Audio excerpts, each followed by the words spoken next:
The Chiefs need to fix the offensive tackle situation, and there are options. You can go with this guy. You can place him with this guy. And you may even have to go to this guy. But what's the answer? Let's break it down.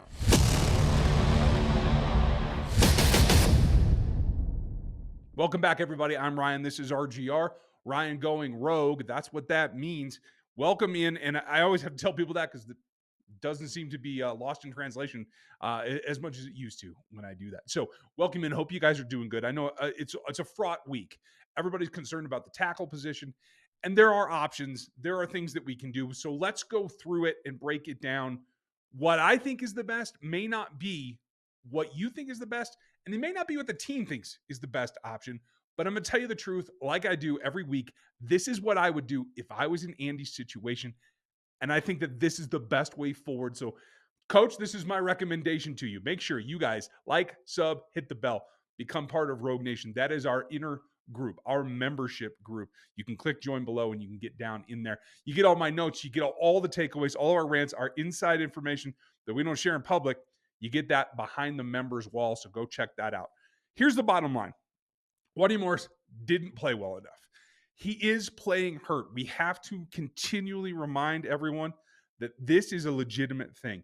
He's a young guy who didn't start a full season last year, who's playing injured, who then is compounding that by making some technique mistakes. Maybe that's due to the injury. Maybe that's just not being prepared enough or a bit of overconfidence in what you think you can do.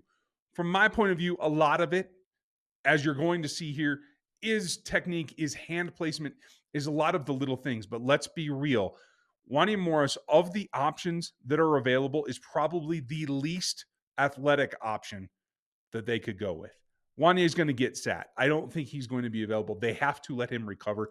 And I think that that's the best way forward. Now, as I record this, they have not gotten on the practice field. So all options are open. That's why I'm giving you this tonight. So option A would be probably the preference for everyone. And that is that you get on the practice field tomorrow and DJ Humphries is ready to go, that he looks fit. He looks able to understand where he's supposed to be in the offense. He understands the calls. Clearly, he can rely on his veteran experience to help him through all of that. That is certainly true.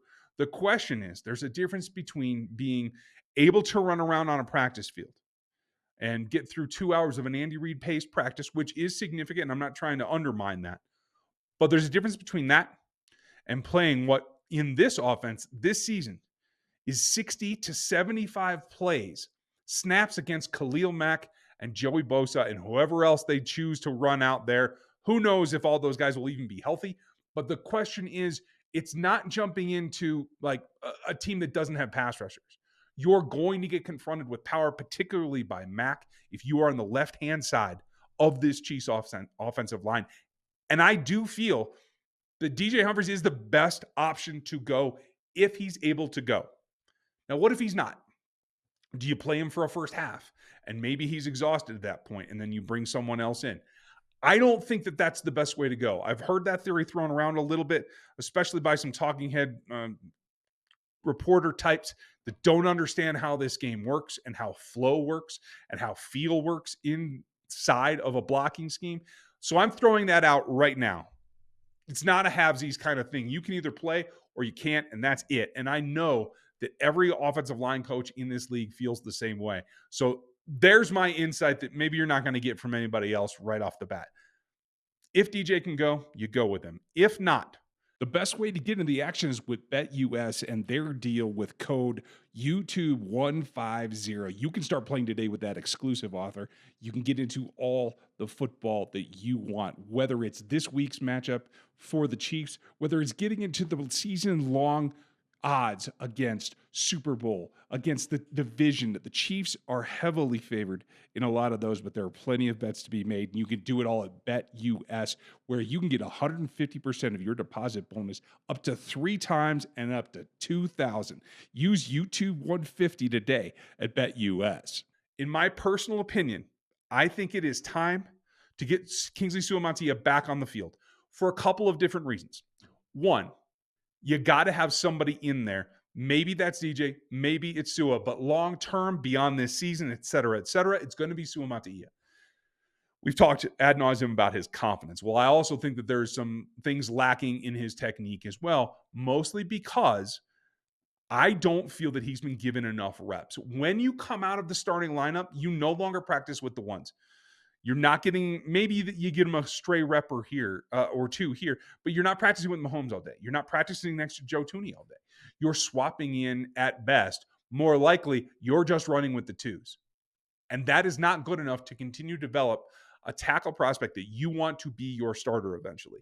So I do think that there is a gap there. And by pulling him as early as they did, they allowed him to try to get comfortable and try to get used to it. Well, he's had quite a long time to do that. At this point, it's got to be a push. It's got to be get back out there. You have to play better. You have to correct some of these things. Maybe we haven't given you the development snaps that you need, so take them this week. If we find out that on Wednesday's practice, Kingsley Suamataia is running with the ones, that is, I think, the best long-term scenario, and honestly, the best thing for Suamataia. It also means that DJ Humphries isn't quite ready to get on the field for a full ball game. Doesn't mean he won't play later. Doesn't mean he won't be an emergency backup. But I do think in terms of right now, you can do this. Kingsley has the feet to play against Khalil Mack and anybody else that they line up from LA.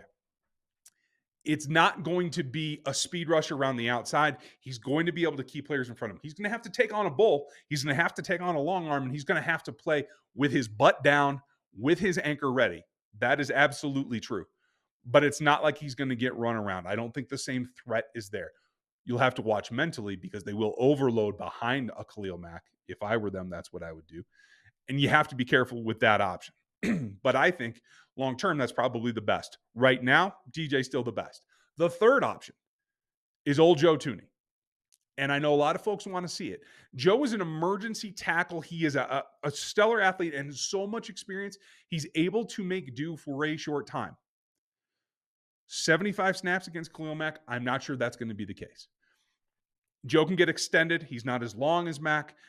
Taking the guard outside certainly makes things a little bit more difficult. He makes up for it in his experience and his eliteness at his position. But that isn't necessarily what's best for the team overall, because when you move him out and he goes to tackle, you bring Caliendo in at guard, that's a significant downgrade.